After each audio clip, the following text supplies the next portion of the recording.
Bom dia, meus companheiros e minhas companheiras. Que essa paz de Jesus possa ficar em nossos corações, não é? Eu fico imaginando que a nossa sede de Deus é intensa e é imensa. E é nesse momento que a gente tem a oportunidade de refletir. Nessa paz lógica, racional, que todos nós queremos e quantas vezes não encontramos o caminho correto de conquistá-la. Porque a paz é uma valência espiritual a ser desenvolvida e conquistada.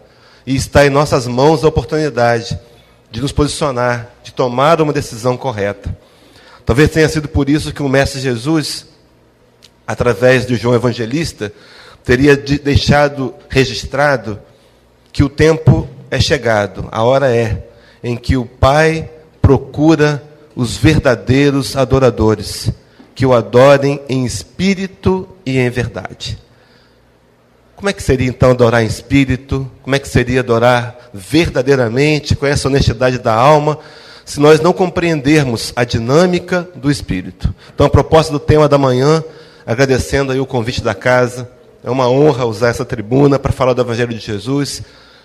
Meu coração está muito feliz para a gente falar no campo do espírito, para entender e trazer talvez o entendimento completo, ou quase que completo, dessa proposta da doutrina espírita, nos falando de espírito.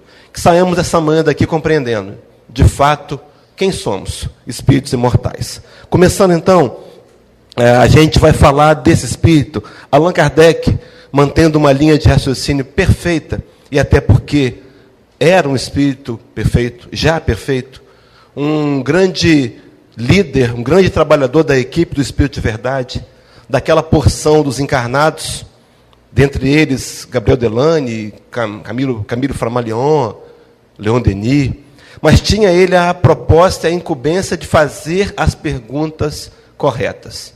Eu imagino que tenha passado por um treinamento no plano espiritual intenso para fazer as perguntas corretas. E sabia, e manteve uma linha de raciocínio incrível. E ele começa a perguntar, na questão 23 e 23A, iniciando com a 23, ele pergunta: que é o espírito? Vejam bem que a linha filosófica é exatamente a mesma da primeira pergunta, que é Deus. Ele tenta buscar, sem misturar nenhum dogma e entendimento extra, ou entendimento fora dos conceitos da época, na verdade, na pureza da espiritualidade. Que é o espírito? Os espíritos superiores dão uma resposta maravilhosa. Dizem assim: o espírito é o princípio inteligente do universo. Dá para compreender essa resposta da espiritualidade completamente, sem a gente se aprofundar? Não dá, não é? Primeiro, eu tenho que pensar o que é princípio. Se eu for no dicionário, eu vou encontrar duas definições para princípio. Uma delas é que o princípio é o primeiro momento da existência. É o começo, é o início. Então vejam bem que não é essa interpretação que a espiritualidade está trazendo para a gente com relação ao conceito de espírito. O espírito não é o começo de tudo. O começo de tudo é Deus. Inteligência suprema e causa primária de todas as coisas. Então não é esse tipo de princípio. Se avançarmos na compreensão, vamos ver que o primeiro princípio é Deus. Mas como entender então esse princípio inteligente? Diz lá uma outra resposta, uma outra significação do dicionário. O que serve de base a alguma coisa. Causa primeira, raiz, razão. Então a gente começa a compreender Deus tentando sintonizar com a divindade. Nós somos a razão do universo. Nós somos a razão inteligente do universo. Deus, a gente não sabe explicar isso ainda, não há um entendimento completo na nossa língua, o nosso nível de amor, mas o universo existe por nossa causa. Nós somos a razão inteligente do universo. E quantas vezes nós olhamos para a gente mesmo com um olhar de desvalor. A gente acha que porque comete alguns erros, ainda tem sombras, se acha insignificante, se acha miserável, se acha incompetente.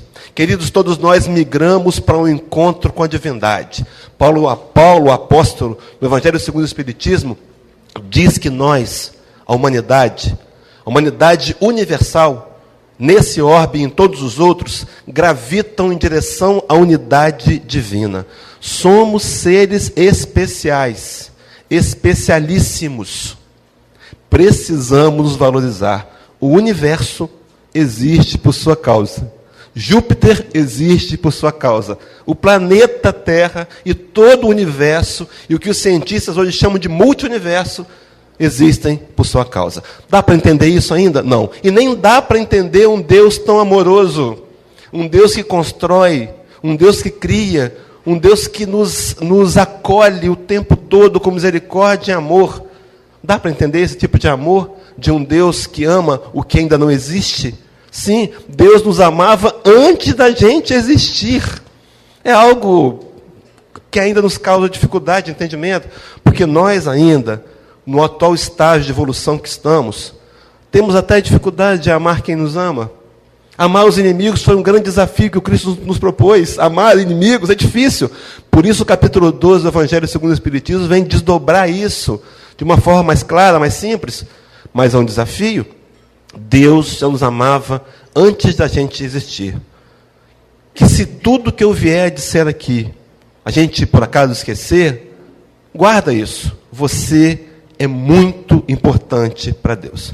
Você faz parte do projeto de Deus. Peça fundamental. Seguindo esse raciocínio, então, a gente começa a pensar nesse princípio e lembra daquela questão dos remédios. O princípio ativo, não é? É aquela substância que vai efetivamente fazer a diferença. É aquela substância que, agregadas a todas as outras, vai trazer o benefício da cura no remédio. Então é a razão de ser. Nós somos a razão de ser do universo. E aí dá para pensar nesse infinito amor, esse incomensurável amor. Allan Kardec vai propor um raciocínio dentro dessa lógica, questão 1, 2 e 3 do Livro dos Espíritos, só para a gente compreender a nossa dificuldade natural de entendimento. Kardec pergunta na questão número 1, o que é Deus? E os Espíritos respondem, Deus é a inteligência suprema, a causa primária de todas as coisas. Na pergunta número 2, Kardec pergunta, o que é o infinito? Né? E os Espíritos respondem, o infinito é aquilo que não tem começo e nem fim. Então, Allan Kardec, numa lógica ainda humana, ele vai perguntar, então Deus é o infinito. Ora, se Deus não tem começo nem fim, se o universo, se o infinito também não tem começo nem fim, Deus é o infinito. E os Espíritos respondem na questão número 3, né? Ele vai dizer assim, Kardec pergunta, poder-se dizer que Deus é o infinito? Eles respondem, definição incompleta. Pobreza da linguagem humana, insuficiente para definir o que está acima da linguagem dos homens. Pobreza de linguagem humana. Queridos, quando nós lemos os relatos, os poucos relatos trazidos pela literatura espírita confiável, que fala, por exemplo, de Júpiter na Revista Espírita, que fala de Marte através da mãe de Chico Xavier, a gente vai vendo que há, por exemplo, cores que nós não conhecemos. Cores. Como é que eu posso dizer o nome de uma cor que eu nunca vi? O meu estágio de evolução não me permitiu ver ainda cores.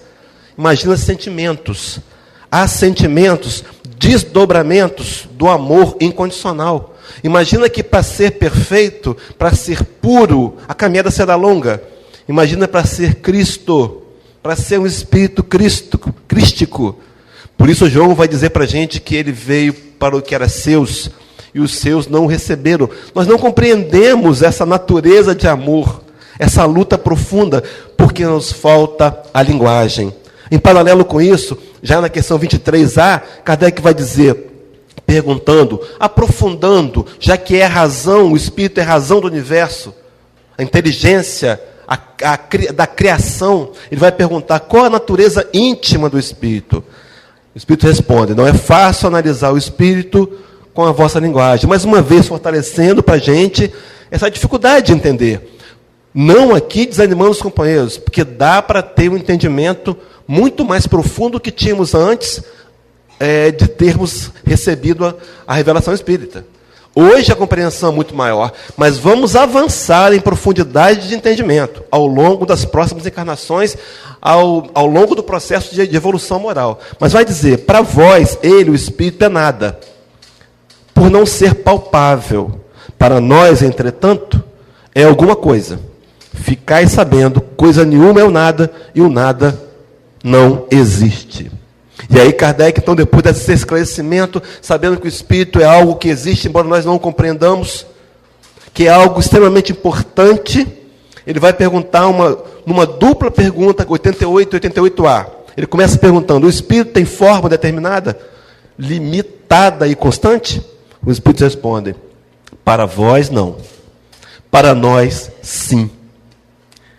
O Espírito é, se quiserdes, uma chama, um clarão, ou uma centelha etérea. E quando fala em centelha etérea, Kardec continua se aprofundando, ele não se cansa, porque a intenção do Espiritismo, companheiros, é trazer para a gente respostas. Não é mais as respostas evasivas, que não nos convencem. São respostas que convencem, que se eu analisar com os olhos da razão, eu sou obrigado a me curvar à realidade. E diz a questão 88A, essa chama ou centelha tem cor?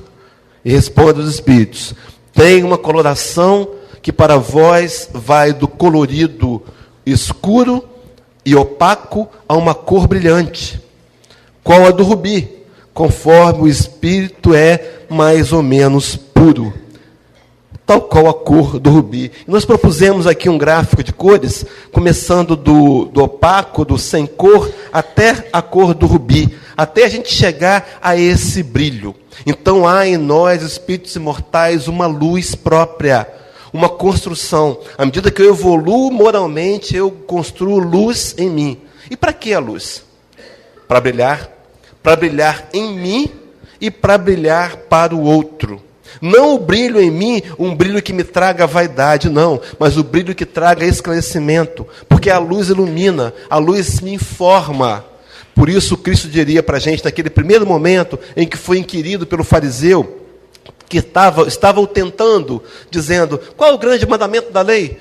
Pensando que ele pudesse se contradizer, mas ele traz respostas pautadas na lei judaica, e ele diz que o primeiro mandamento é amar a Deus sobre todas as coisas, com todo o teu espírito, com todo o teu entendimento. Já dizendo para a gente que Deus precisa ser compreendido. Está difícil compreendê-lo exatamente como ele é, mas hoje já temos muito mais informações do que antes. Esse espírito, esse entendimento me transforma em luz, para me auto-iluminar na minha caminhada evolutiva e para que eu possa ser útil para iluminar os outros. Queridos, tudo que nós temos, quer material, quer intelectual, foi nos dado para ser repartido. Toda vez que eu retenho o conhecimento, a informação, a cultura, o patrimônio, ele vai estagnar e vai apodrecer. Eu preciso distribuir. É distribuindo que a gente cresce. E então, na questão 115 do Livro dos Espíritos, Kardec vai dizer para a gente, os Espíritos vão informar para a gente, que todos nós fomos criados iguais, simples e ignorantes, sem distinção, simples e ignorantes, todos nós. Não há preconceitos. Deus não faz acepção de pessoas. Deus ama-nos a todos. O pior homem encarnado hoje na face da terra, ou aquele espírito relutante no mal em qualquer área, qualquer zona das cavernas do mundo, dos umbrais, são amados por Deus. Porque Deus sabe que o mal é temporário. Ele vai passar em todos nós. Porque a nossa ânsia é pelo amor. Quando estamos diante do amor, nos sentimos realmente felizes. Muitas vezes sem dinheiro, muitas vezes com problemas graves, mas sentimos felizes, porque o reflexo do amor é o que nós mais precisamos. Então nós vamos caminhando de simples e ignorantes para a perfeição. Vamos caminhando, como diz na questão 540 do Livro dos Espíritos, de átomo até arcanjo. Imagina, queridos, quanta construção, por quanto tempo nós já passamos. Quantas foram as encarnações? Muitas, muitas. Não dá para exatificar, mas foram muitas. E nós precisamos olhar para trás e valorizar o momento atual, as aquisições. Às vezes nós olhamos para frente e olhamos o caminho que está faltando e dá um certo desânimo. É natural que seja assim, mas é preciso olhar até onde nós já chegamos. As conquistas que já fizemos em nós, nessa encarnação e nas acumuladas anteriores. Todos nós somos vencedores, queridos. Todos aqui somos campeões, sobreviventes de problemas extremamente difíceis. O planeta já passou por situações muito mais graves do que agora. Imagina a era glacial, não foi uma estiagem de chuvas, não. Porque vai chover nos próximos dias. Vai chover, mas houve uma era glacial e nós sobrevivemos. Nós vamos encontrar soluções. Deus nos dá as dificuldades para nos forçar a inteligência, para descobrirmos e valorizar aquilo que temos. É assim que é. Infelizmente, ainda, nós precisamos aprender pela dor, porque estamos ainda meio que fechados para aprender pelo caminho da dor. Mas nesse mesmo raciocínio, a evolução do espírito se dará quando eu vou me libertando do egoísmo e vou me ampliando, vou avançando na construção e na aquisição desse chamado amor incondicional. E aí então, Mateus 5, versículo 16, no Sermão da Montanha, Jesus diria-nos assim: assim brilhe também a vossa luz diante dos homens, para que vejam as vossas boas obras e glorifiquem ao vosso Pai que está nos céus. É preciso que a gente brilhe. O espírito imortal que há em mim migra para o brilho, para a luz, para a aquisição dos valores morais, das virtudes espirituais, o nosso único e maior patrimônio. Tudo mais é transitório, até o envoltório físico, que nós vamos envelhecendo e o tempo vai passando, a gente vai numa luta para se conservar um pouco mais. Alguns começam a pentear o cabelo um pouco de lado para tentar esconder uma rarefação, é essa palavra, e não tem jeito. Caminha, cratera, vai caminhando.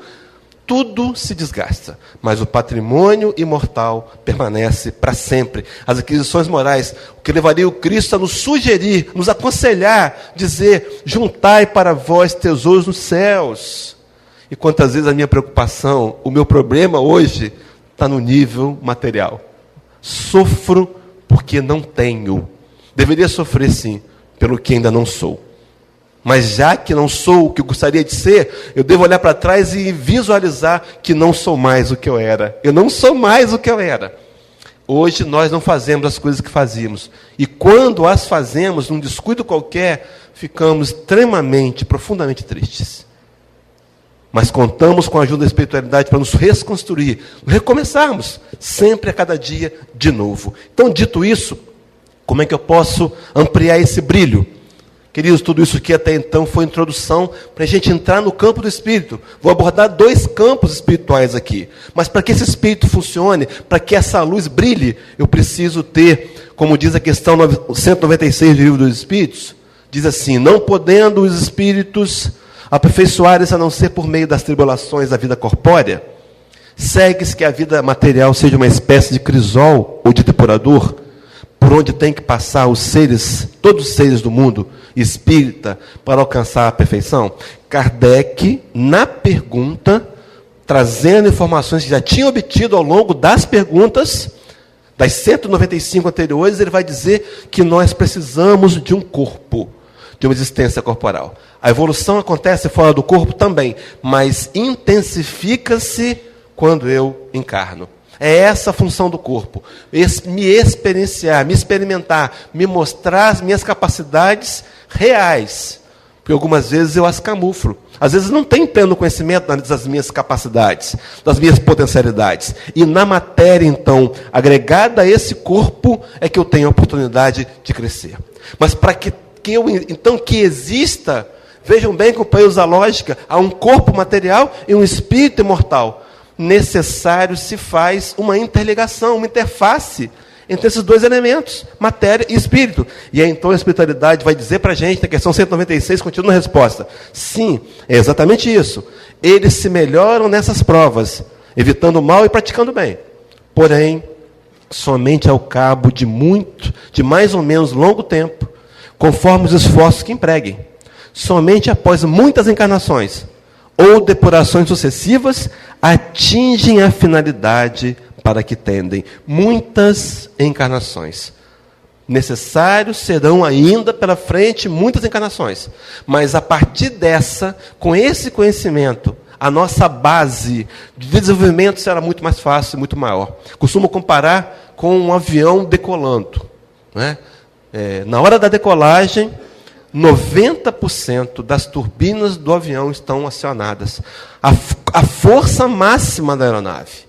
É difícil decolar, é difícil sair do chão. Mas quando ele começa, que ele atinge o nível de voo, que ele vai nivelar, ele mantém todo o voo com 30% das turbinas. Somos nós, companheiros, ainda decolando, fazendo um esforço danado para vencer a maledicência, para vencer a vergonha, para vencer o medo, para vencer a mentira, para vencer o egoísmo e o orgulho. Nossa luta é essa. Mas daqui uns dias, num futuro bem próximo, ou de médio tempo, a gente vai descobrir que era possível ter feito com mais facilidade. Eu preciso não desistir e seguir adiante. Mas dito isso, então, somente após muitas encarnações. E aí a gente começa a pensar que no Livro dos Espíritos, na introdução, Kardec vai revelar para a gente essa possibilidade. Como é que eu uno matéria com espírito? Como é que se faz a junção de matéria com espírito? É como se fosse impossível unir óleo à água. Moléculas que não se misturam, mas há um elemento imaterial, semimaterial. Vejam bem o que diz a introdução do Livro dos Espíritos. Há no homem 3 coisas. Primeiro, o corpo, o ser material, análogo aos animais, e animado pelo mesmo princípio vital. Segundo, a alma ou ser imaterial, o espírito encarnado no corpo. Terceiro, o laço que prende a alma ao corpo. Princípio intermediário entre a matéria e o espírito. Também conhecido laço ou perispírito, que prende ao corpo, o corpo espírito. É uma espécie de envoltório semimaterial. Então nós hoje conhecemos pelo espiritismo que há uma ligação. Quando Isaac Newton disse que 2 corpos não poderiam ocupar o mesmo lugar no espaço, ele não conhecia o perispírito. Ele não conhecia. Porque o perispírito, em cada célula do seu físico, na sua unha, no seu cabelo, há uma célula espiritual, proporcional à célula do corpo, fazendo uma interface entre o espírito, para passar as sensações da vida para o espírito. Esse perispírito, entendendo isso, alguns cientistas, alguns pesquisadores vão chamar de modelo organizador biológico, outros vão chamar de corpo fluídico, mas enfim, é o perispírito. É esse envoltório que vai possibilitar a nossa atuação nos campos do espírito. Nos 2 que eu vou propor aqui. Primeiro campo deles, o campo de atuação interno. Queridos, preste atenção no que nós vamos trazer aqui. Não é uma revelação nova, não.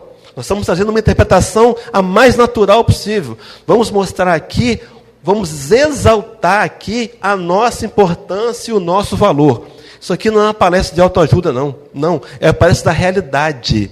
E que nós precisamos combater essas interferências mentais de que não valemos nada. Se alguém te disse isso algum dia, companheiros, estava equivocado.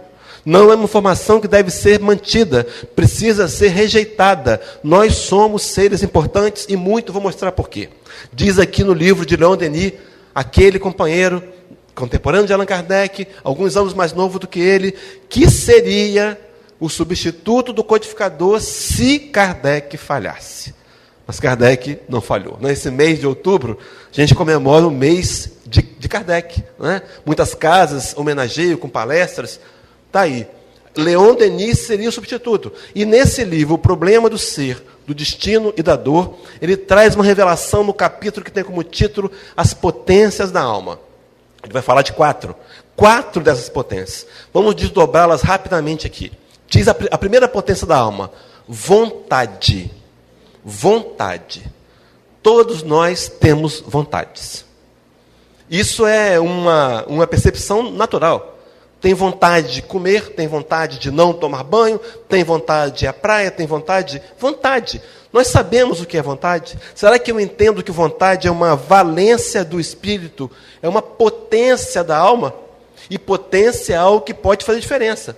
Quando eu sinalizo, quando eu controlo e administro com essa vontade de forma correta, quando eu trago essa potencialidade e faço com que ela me favoreça. Então diz assim, no Leon Denis, logo no começo do capítulo, ele diz assim, determinação, perdão, isso aí é o dicionário, diz que vontade é determinação, sentimento, que leva uma pessoa a fazer alguma coisa, a buscar seus objetivos ou desejos. Então é a vontade que me leva a algum lugar. Aí sim, capacidade individual de escolher ou desejar aquilo que bem entende. Faculdade de fazer ou não fazer determinadas ações. Então há na vontade um equilíbrio, se ela for bem trabalhada, de fazer o que é correto ou incorreto. Talvez a gente ainda, em alguns erros, a gente se insira por falta de conhecimento. Mas isso não me isenta dos resultados do meu erro. Né? É a frase do Pablo Neruda, famoso poeta chileno, que dizia que nós somos livres para fazer escolhas, mas escravos das consequências. Mas aí, então, seguindo esse raciocínio, aí Leon Denis diz, a vontade é a maior de todas as potências. Até onde vai a minha vontade? Né? Até onde? Qual a qualidade, o nível de qualidade da minha vontade? Eu quero mesmo deter esse comportamento? É de verdade? Ou é uma vontade ainda parcial, ainda vulnerável, uma vontade que não é bem assim? Não é? É uma vontade frágil. Mas se eu trabalhar essa vontade, eu vou entendendo, na questão 909, a espiritualidade vai revelar para a gente uma das perguntas mais intrigantes do Livro dos Espíritos. Kardec perguntaria, poderia sempre o homem, pelos seus esforços, vencer as suas más inclinações? Veja que a pergunta é capciosa. Poderia sempre, não é de vez em quando, não. E pelos seus próprios esforços? Então, cadê Deus? Queridos, Deus nos deu potencialidades, gravou na gente a sua lei. Estão em mim as respostas e as vitórias, a construção da vitória está em você. Não importa o problema, não importa. É muito grande. Parabéns, não importa. A resposta está em mim. Fazer esse trabalho de voltar para mim mesmo, de autorreflexão, é fundamental no processo de iluminação. Levaria Santo Agostinho, na questão 919, revelar-nos que teria sido esse o caminho que ele traçou para a sua auto-iluminação. Reflexões diárias. Mas a pergunta poderia sempre o homem vencer suas más inclinações pelos seus próprios esforços? Responde os Espíritos, sim, e frequentemente fazendo esforços insignificantes, muito insignificantes. O que lhe falta é a vontade. E para arrematar ainda diz, quão poucos entre vós fazem esforços. Queridos, a vontade verdadeira, honesta, o desejo de vencer as más inclinações. Eu preciso ter. Porque algumas vezes eu entro numa zona de conforto, de acomodação. Eu sou meio fofoqueiro, eu sou meio mentiroso, eu prego mentiras administrativas. Já viu esse termo? Eu vou escondendo. E eu aceito como realidade. Queridos, temos que ser o sal da terra. O Deus procura os verdadeiros adoradores, que o adorem em espírito e em verdade. Então, essa valência da vontade vai levar a gente a uma segunda valência, uma segunda potência do espírito, a consciência. Queridos, os outros seres do mundo real, do mundo vivo, as plantas, os animais, não têm consciência. Nós temos essa consciência, esse sentido íntimo. Isso é algo que faz diferença, que nos faz diferença nas escolhas futuras, no pensamento. Vamos chegar aqui. Mas vejam bem, então, que essa consciência, esse sentido íntimo, diz lá, ainda continua dizendo Leon Denis, a alma é, como nos demonstram os ensinos precedentes, uma emanação, uma partícula do absoluto. Vejam bem, então, que essa consciência... Já se imaginou partícula do absoluto? É uma terminologia poética? Também, mas é científica. O todo, nós fazemos parte de Deus. Emanamos de Deus e para Deus desejamos voltar. Esse é o processo. Viemos de lá. Aí a gente entende a Gênese bíblica, na linguagem figurada, que dizia que o homem veio do pó, o corpo ao pó voltará, e a alma voltará para Deus, no processo de caminhadas múltiplas até encontrarmos com a divindade. Até aquele episódio que nós vamos encontrar o registro de Paulo, no livro de Coríntios, capítulo 13, primeira carta, ele vai dizer assim: um dia, referindo-se a Jesus, nós o veremos face a face. Não é? A evolução nos permitirá uma audiência com o governador do planeta. Já pensou que dia? Que dia, hein? Vamos nem comparar, não vamos nem pensar, nem cogitar como é que vai ser aquele dia. A gente pega o livro de André Luiz, aí aparece lá uma veneranda, né, que desce de um plano espiritual maior do que nosso lar. E aí, pétalas de flores caem dos céus e se desintegram. Imagina para encontrar com o governador. Como é que vai ser o tapete? Eu nem imagino. É um negócio que botar no bolso a cerimônia do Oscar, muitas vezes, né? E encontrar e olhá-lo nos olhos, porque eu já terei conquistado a capacidade de amar, construído a ciência do amor. Fácil? Não. Com esforços, com determinação, com empenho constante, me valorizando e valorizando as minhas pequenas aquisições. Às vezes a gente para achar que está bem, precisa fazer muito. Nem sempre. Faz bem o que você pode. Parece pouco. Talvez mude a história de uma pessoa. E já vai ter feito sentido. Faz sempre o seu melhor. Vamos voltar para o tempo, porque a gente vai fugir dele, o tempo está correndo. Partícula do absoluto. Nós somos seres muito importantes. Especialíssimos. Partículas de um Deus absoluto. Seguindo então no sentido íntimo, capítulo ainda agora 23 do Evangelho segundo o Espiritismo, no item 8, vai dizer assim: espiritualidade. A vida espiritual é com efeito a verdadeira vida. É a vida normal do espírito. Queridos, nós somos espíritos imortais, vivendo mais uma experiência humana, que vai passar. Esse corpo vai envelhecer, vai morrer, vai voltar para a matéria, vai ser pó, vai ser reaproveitado. Como diz Lavoisier, mas o espírito imortal, com as conquistas que eu adquiri aqui, vai permanecer, vai continuar avançando. Isso posto, então, a gente percebe que a proposta do Espiritismo é trazer esse despertar da consciência. Despertar a consciência, acordar-nos para a realidade espiritual daquilo que somos. Questão 621 do Livro dos Espíritos, Kardec perguntaria a espiritualidade onde está escrita a lei de Deus, e a resposta é na consciência, nessa porção do espírito imortal, nessa potencialidade, nesse compartimento, porque não dá para explicar onde é, que nós não conhecemos ainda, mas que traz toda a lei, todo o registro da lei de Deus gravado em nós. O nosso trabalho é descobrir essa lei. E temos feito ao longo do progresso da evolução moral da humanidade. Avançamos hoje. Vamos passar por dificuldades, desafios? Sempre. Sempre até um determinado período. Ou sempre, sempre. Porque haverá o dia que nós já seremos espíritos perfeitos e puros e vamos estar ajudando outros a vencerem as suas dificuldades. Dificuldades essas que nós já vencemos. Já teremos vencido quando formos perfeitos, mas está gravada na nossa consciência. Precisamos meditar. Não é meditação transcendental, não, é parar e refletir, e olhar para a gente, acalmar o coração, serenar, e aí a gente vai perceber que encontramos respostas. Algumas vezes, nós não resolvemos nossos problemas, porque estamos focados no problema.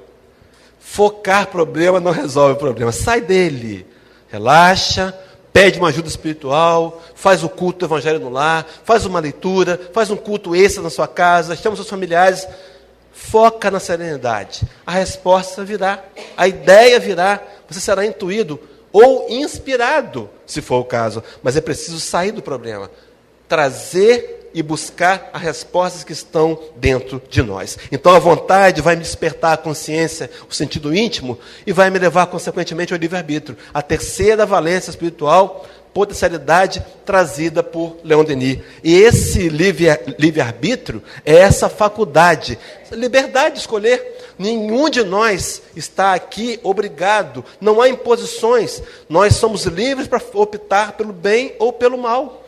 É da nossa natureza. Será que eu desconheço quando eu estou fazendo mal? Eu sei que eu estou fazendo errado. A gente sabe hoje, no nível de evolução que estamos, no nível de consciência despertada que estamos, eu sei o que está errado e o que está certo. Tudo bem, tem hora que eu não consigo, é verdade. Está perdoado. Não consegui, está perdoado. O que não podemos aceitar mais é o erro voluntário. Eu vou me envolver naquela negociata voluntariamente. Aí as consequências não têm atenuantes, não é? Agora, se eu me envolvi sem querer, eu perdi a cabeça, xinguei no trânsito, meu Deus, me ajuda, desculpa. Acontece, eu estou indo em evolução. Amanhã eu vou trabalhar mais para me vigiar, para não acontecer de novo. Para não trazer consequências graves para mim mesmo, porque é o livre-arbítrio. Mas a opção é minha. E aí, por conta dessa opção, a gente é responsável pelos resultados. Não dá para culpar o governo pela crise do país só. Não dá. A nossa crise, companheiros, é moral. O problema não é o capitalismo. Os problemas somos nós, que desenvolvemos teorias no passado gananciosas. E que criamos uma casta de pessoas miseráveis.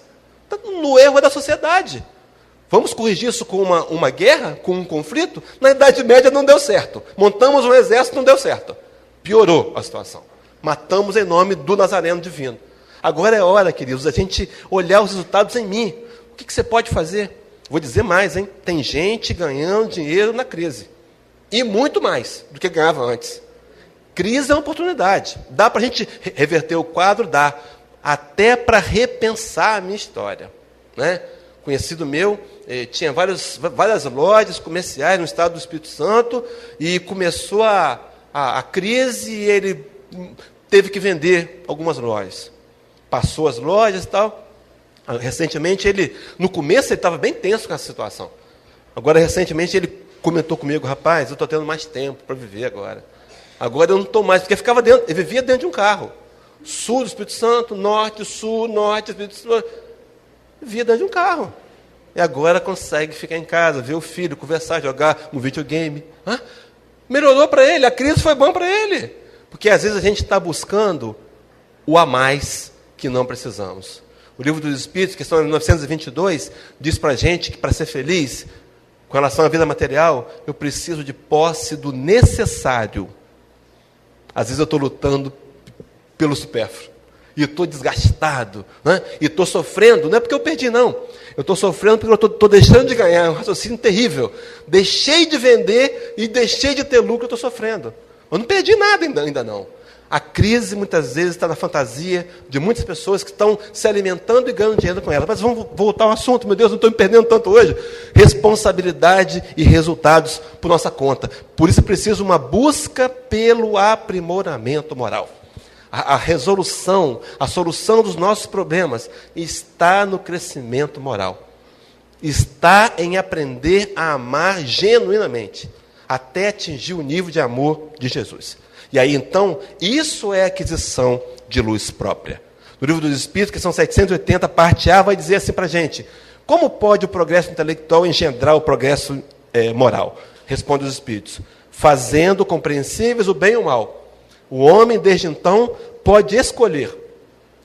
O desenvolvimento do livre-arbítrio acompanha o da inteligência e aumenta a responsabilidade dos seus atos. Claro, sem dúvida, é nossa responsabilidade, é o livre-arbítrio que vai me levar a essa questão. E o avanço na corrente progressiva ali, vontade, consciência, livre-arbítrio, que vai me levar, então, ao pensamento.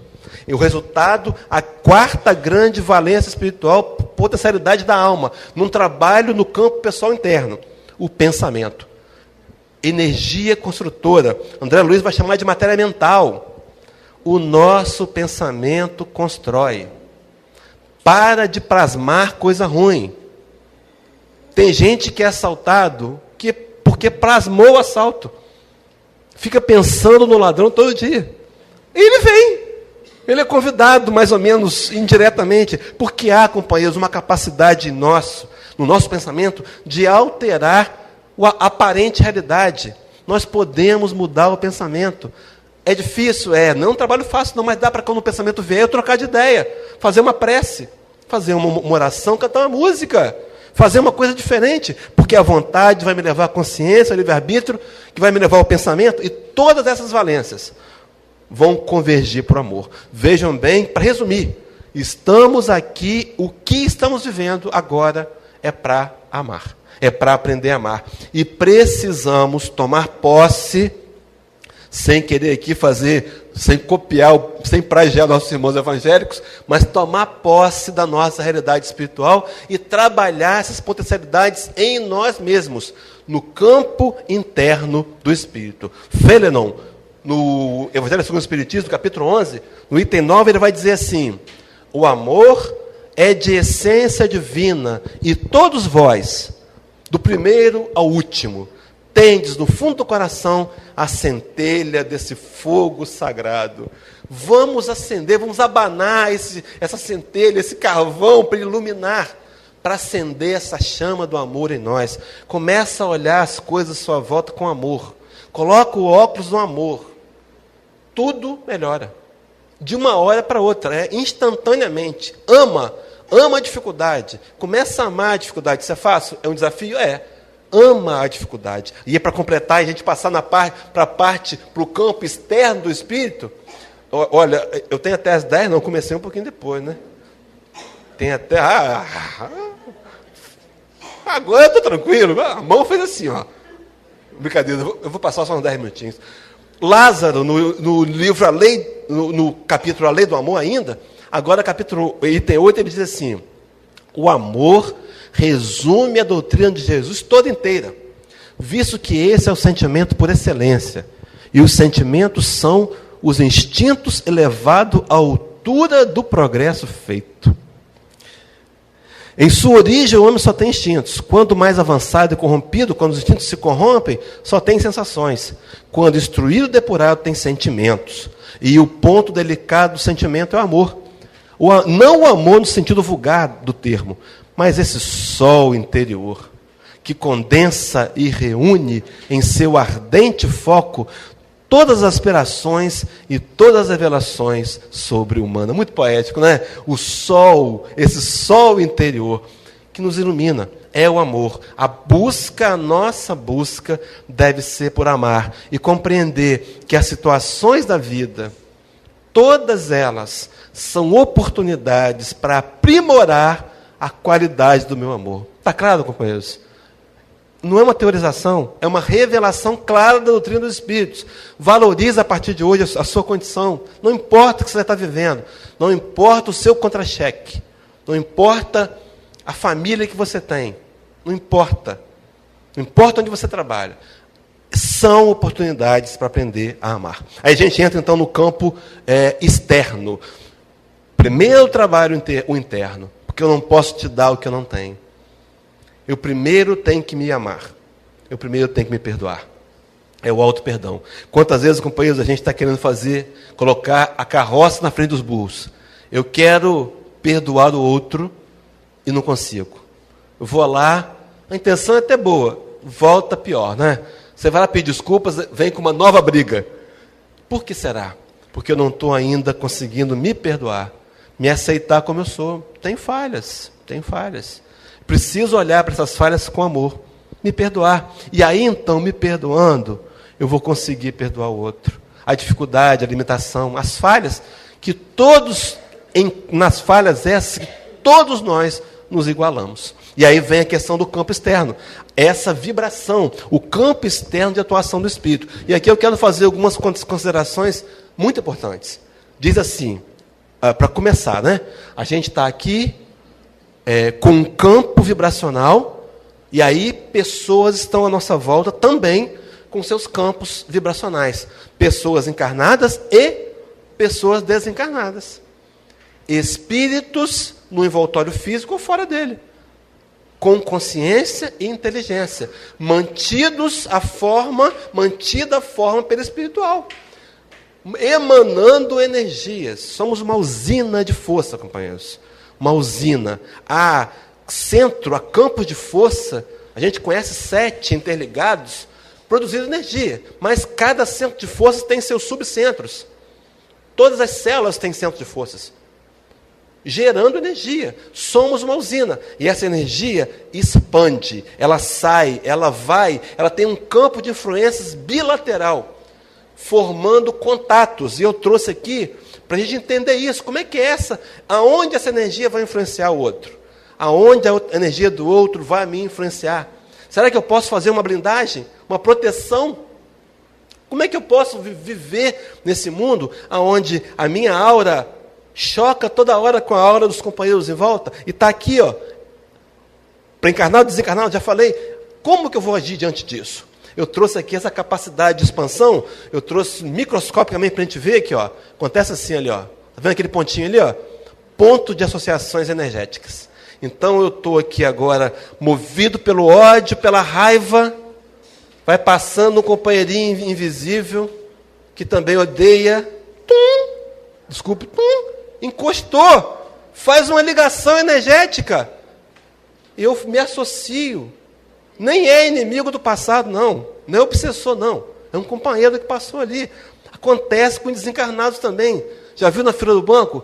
Um começa a reclamar, daqui a pouco está um murmurinho, estão querendo sequestrar o gerente, não é? Botar uma bomba. Mesma sintonia. A companheira falou a verdade. A lei de atração, de repulsão está ali, ó, de afinidade ali, de sintonia. São os iguais, os semelhantes se atraem. Nós temos uma antena receptora dentro do nosso cérebro, na glândula pineal. Cientistas descobriram recentemente que elas têm cristais de apatita e funciona como uma antena.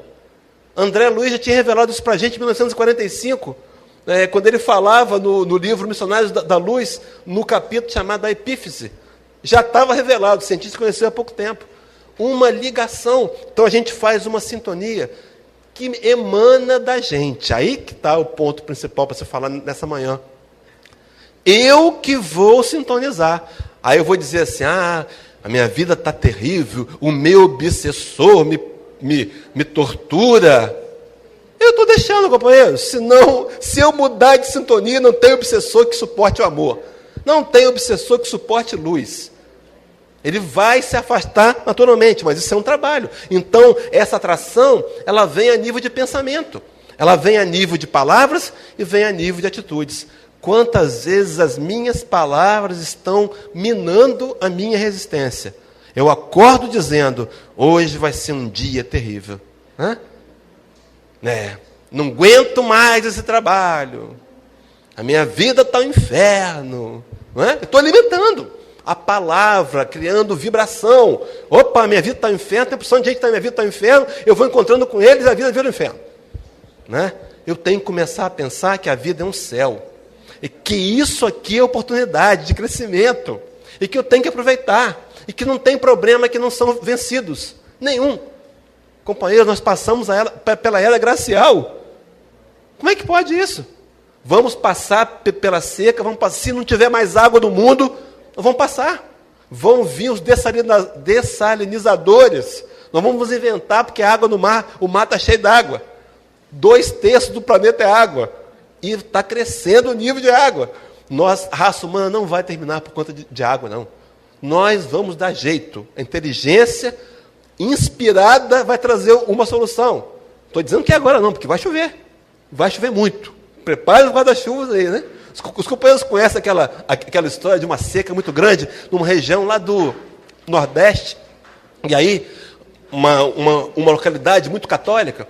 Aí chamaram o padre, e o padre fez uma novena. Novena são 9 dias de prece, né? E aí rezaram pela chuva e marcaram a data, dia tal vai chover. Aí o padre fez uma grande missa campal. E aí todo mundo na expectativa da revelação que o padre ia dar, e o padre lá de cima falou, gente, antes da resposta, me dá um minutinho. Desceu, deu uma volta, voltou para o púlpito, falou, senhores, não vai chover. Por que não vai chover? Porque vocês não têm fé. Mas como? Ninguém trouxe o guarda-chuva. Ninguém trouxe capa de chuva, né? Queridos, pega o guarda-chuva, hein? Bota no carro. O meu está no carro ali, o guarda-chuva no carro. Bota o guarda-chuva no carro, na bolsa, porque vai chover. A palavra, atitudes e pensamentos fazem a sintonia. Por isso, Cristo sugeriu no capítulo 12, versículo 33 do Evangelho de Mateus: ou dizeis que a árvore é boa e o seu fruto bom, ou dizeis que a árvore é má e o seu fruto mau, porque pelo fruto conhece a árvore. Nós construímos as qualidades que temos, e são as qualidades que temos que vão fazer as sintonias, que vão fazer as alianças. E aí é essa a minha identidade real, que eu posso mascarar para os companheiros, mas para os invisíveis eu não mascaro, não é? Eu estou sorrindo para você, te cumprimentando, mas doido para te matar, não é? Doido para pegar no pescoço. Um dia eu vou estar doido para abraçar, né? Vai ser assim no futuro. Mas ainda temos sentimentos, mas a aparência, mas para os invisíveis, para a sintonia vibracional, eu não posso mentir. E aí está a razão das alianças mentais que eu faço no campo externo, não é? E aí, o que eu passei ali? Está aqui. Porque já passei esse slide. Ligações fluídicas, né, que vão ser benéficas ou vão ser prejudiciais. Lembrando mais uma vez que o agente desse componente espiritual sou eu. Sou eu que decido e escolho fazer ligações benéficas ou, entre aspas, prejudiciais. Porque às vezes a gente pensa que está prejudicando, mas não é tão ruim assim não. Está me convidando a uma reflexão, está me alertando para um comportamento, está me mostrando que eu não posso continuar desse jeito, que eu preciso me melhorar e me corrigir. E aí a gente vai perguntar assim, como é que eu resolvo isso então? Como é que eu vou resolver essa questão de escolher a sintonia? Eu posso? Pelo pensamento? Pelos atributos morais? Pelas capacidades da alma? Posso. Mateus 6, 22. Meu Deus, a hora está correndo muito. Diz assim o texto: são os olhos a lâmpada do corpo.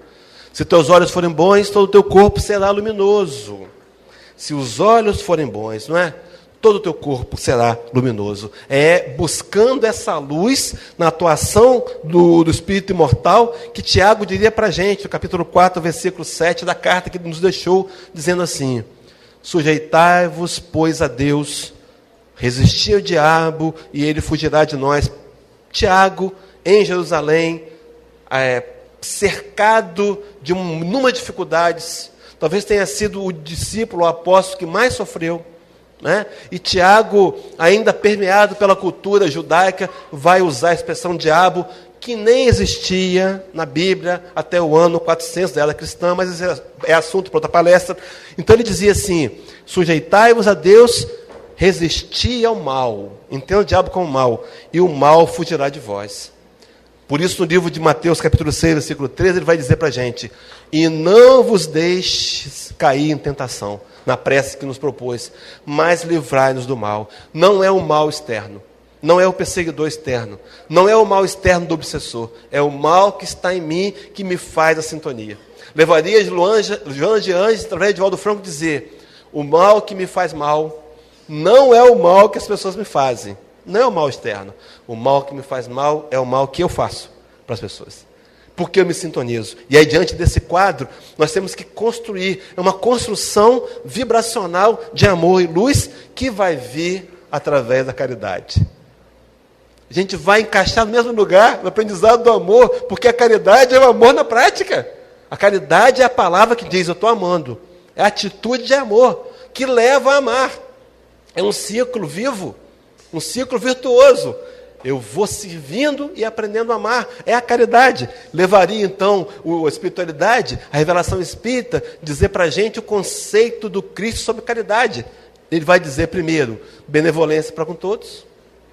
Ele vai dizer de indulgência para com as imperfeições alheias. E, por fim, perdão das ofensas. O perdão como sendo, diante de nós, a possibilidade de nutrir relacionamentos internos e externos saudáveis e positivos. O amor, resumindo o amor. E aí, para terminar, companheiros, a gente pergunta, deixa essa pergunta. Diante de tudo que foi colocado aqui, de tantos esclarecimentos, baseados na mais pura doutrina espírita, como que eu vou fazer? como vamos atuar a partir de agora? Né? Como é que eu vou trabalhar nessa construção interna que vai influenciar a minha vivência exterior em todos os sentidos? Buscando sempre amar mais. Amar mais em volume de amor e em qualidade de amor, intensamente, compreendendo a máxima, a melhor definição de amor trazida por João Evangelista.